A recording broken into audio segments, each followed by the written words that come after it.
Bienvenidos a Política en Línea Blanca, el espacio donde exploraremos la fina línea que separa el poder político de la influencia del narcotráfico en Colombia. Así como en la política existen líneas de derecha e izquierda, también existe una línea blanca. Es la línea difusa y peligrosa en la que el dinero del narcotráfico se mezcla con el poder, influenciando decisiones, comprando conciencias y torciendo el rumbo de la democracia. Esta línea no siempre es visible, pero sus efectos se sienten en todos los rincones del país.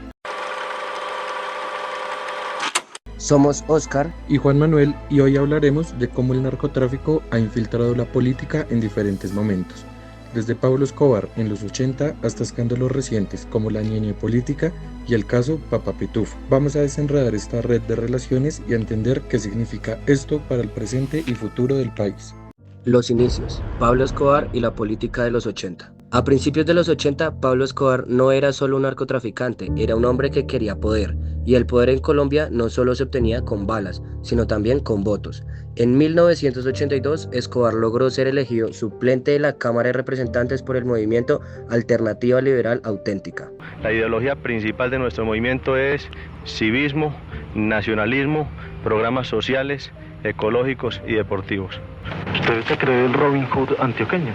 De ninguna manera, pero de todas maneras es un calificativo que resulta bastante interesante porque quienes conocen la historia de Robin Hood saben perfectamente que luchó y que salió en la defensa de las clases populares. Con este discurso se vendió como un benefactor de los pobres, construyendo canchas, viviendas y hasta financiando iglesias, pero en realidad su objetivo era blindarse de la ley y ganar aliados en las altas esferas del gobierno.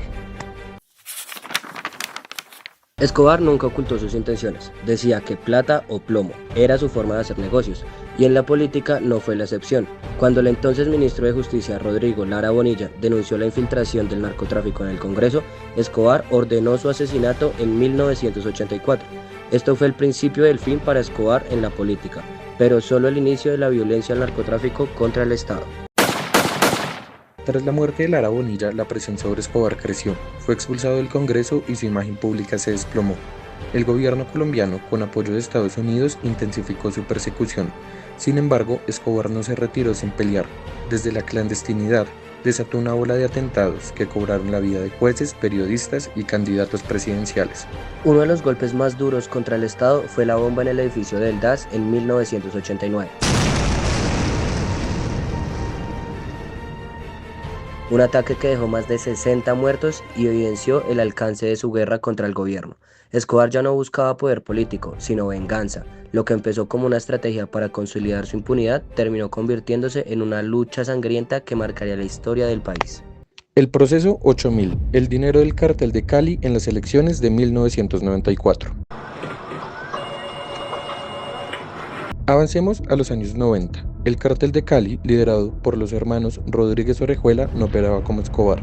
Su estrategia era más sutil: infiltrarse en la política con maletines llenos de dinero. En una declaración que duró 10 horas, el presidente de Colombia, Ernesto Samper, reiteró ante un representante del Congreso que desconocía el financiamiento del narcotráfico a la campaña proselitista que le permitió llegar al gobierno y reivindicó su inocencia, destacando su lucha contra los traficantes de la droga. Pero los cassettes de las grabaciones de los jefes del cartel de Cali decían otra cosa. Se reveló que la campaña presidencial de Ernesto Samper en 1994 había recibido financiamiento del narcotráfico, más de $6 millones. El escándalo conocido como el Proceso 8000 dejó claro que el dinero del narcotráfico no solo compraba sicarios, también compraba elecciones. Las investigaciones llevaron a la condena de altos funcionarios del gobierno, como el ministro de Defensa Fernando Botero y el tesorero de la campaña Santiago Medina. Aunque Samper negó siempre su participación, el país quedó marcado por la duda. ¿Cuántas elecciones más se habían ganado con dinero sucio? Además, se descubrió que el cartel de Cali utilizó una red de secuestradores conocida como las Chemas para presionar y garantizar el cumplimiento de acuerdos con políticos y empresarios. Esta táctica, aunque menos mediática que la de Escobar, fue altamente efectiva para consolidar su influencia en el poder. La parapolítica, cuando los paramilitares eligieron congresistas. En los 2000, la corrupción política tomó un giro todavía más oscuro. No solo se trataba de narcos financiando campañas, sino de paramilitares eligiendo congresistas. El Pacto de Ralito de 2001 fue la evidencia definitiva.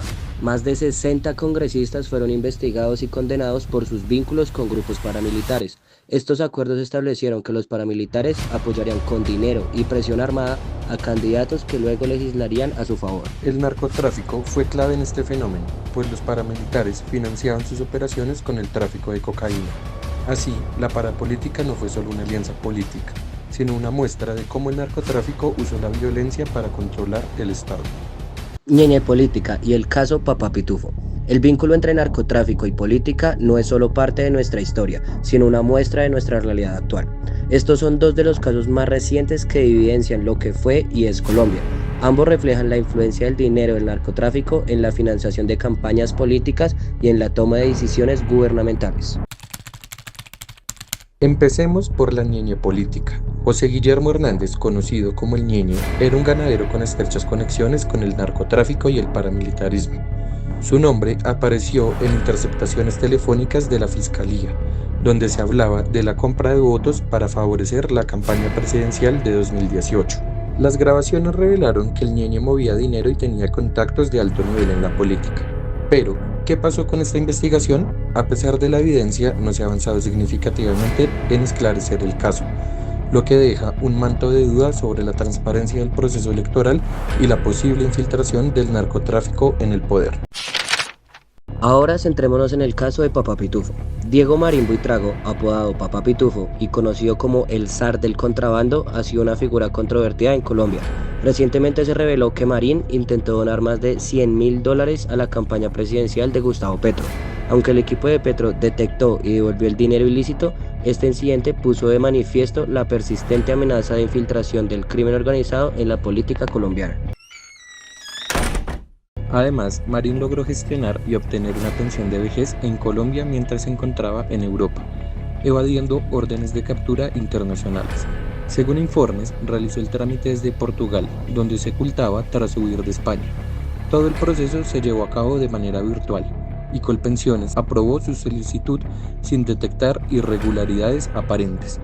Este hecho ha generado controversia y cuestionamientos sobre cómo alguien con antecedentes criminales pudo acceder a beneficios estatales mientras evadía la justicia. Casos como estos no solo hacen dudar de la democracia, sino que perpetúan la corrupción como un mecanismo de poder. Si el dinero ilícito continúa financiando campañas y además personas con antecedentes penales acceden a beneficios estatales, la política seguirá estando influenciada por intereses criminales. ¿Hasta cuándo podremos ignorar esta realidad? Lavado de dinero y el poder en las sombras. No se trata solo del financiamiento de campañas, el dinero del narcotráfico busca legitimarse, y para ello el lavado de activos es clave. Bancos, inmobiliarias, contratos estatales, los narcotraficantes entienden que la mejor manera de consolidar su poder es transformar su dinero ilícito en riqueza aparentemente legal. Un ejemplo contundente es el imperio empresarial construido por Gilberto Rodríguez Orejuela, líder del Cartel de Cali. En los años 80, Rodríguez Orejuela y su hermano Miguel adquirieron múltiples empresas, incluyendo Drogas La Rebaja, Laboratorios Cresford y el Banco de los Trabajadores. Este último se convirtió en una herramienta esencial para lavar millones de dólares provenientes del narcotráfico, infiltrando así el sistema financiero colombiano. Décadas después, este fenómeno persiste. Desde empresas constructoras hasta clubes de fútbol, el dinero ilícito se infiltra en diversos sectores, comprando voluntades y garantizando impunidad. Mientras no existan controles efectivos, esta economía paralela continuará financiando la corrupción y fortaleciendo redes criminales dentro del Estado. La pregunta es, ¿quiénes realmente manejan el poder? Desde los días de Escobar hasta los escándalos de hoy, el narcotráfico sigue marcando la línea blanca de nuestra política. Cada nuevo caso nos recuerda que la corrupción no es solo una historia del pasado, sino un problema vigente.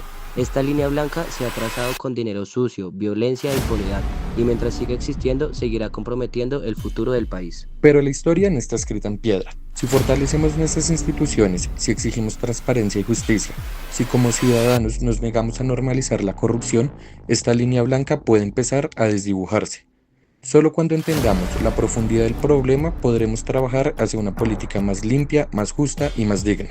Gracias por acompañarnos en este episodio de Política en Línea Blanca. Nos vemos en el próximo episodio. Hasta entonces sigamos cuestionando, sigamos investigando y sobre todo sigamos exigiendo respuestas.